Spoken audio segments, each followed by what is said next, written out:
Ką šito video norėjau pasakyti, tai kad gamintojas... Ką aš norėjau pasakyti?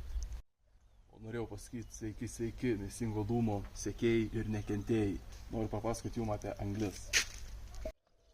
O anglis, apie kurias pasakosiu, yra Get Red. Šiandien gavau jų visą fūrą ir pastebėjau, kad jos labai gražios, bent jau maišai. Tai pažiūrėsim, kas jų viduj. Pirmiausia, tai norėčiau, kad pastebėtumėt, koks traškesys maišo.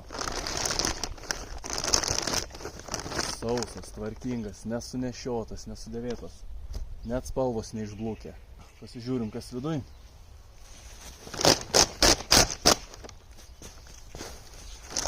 O viduj pasitinka tokie gabalai.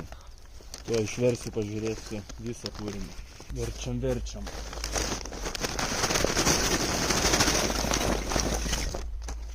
Pasižiūrim šiek tiek iš arčiau.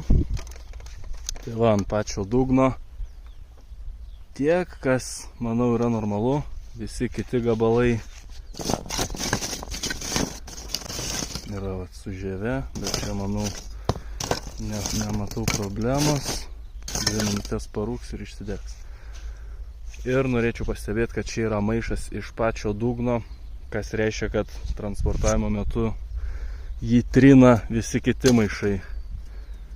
Tai vaizdelis gana gražus. Ką šito video norėjau pasakyti, tai kad gamintojas anglis į rinką atiduoda tikrai tvarkingas ir tik nuo transportavimo, nuo sandėliavimo priklauso, kokias mes jas gausime. Ar sutrūpintas, ar plyšusiais maišais, ar atidrėkusias, kas anglim yra ir dūminimas, ir spraksėjimas, ir tikrai nemalonus pojūčiai, kvapas. Tai rinktis atsakingai, aš renkuosi Get Red. Nu, dabar teks supilt, reikaliukai laukia.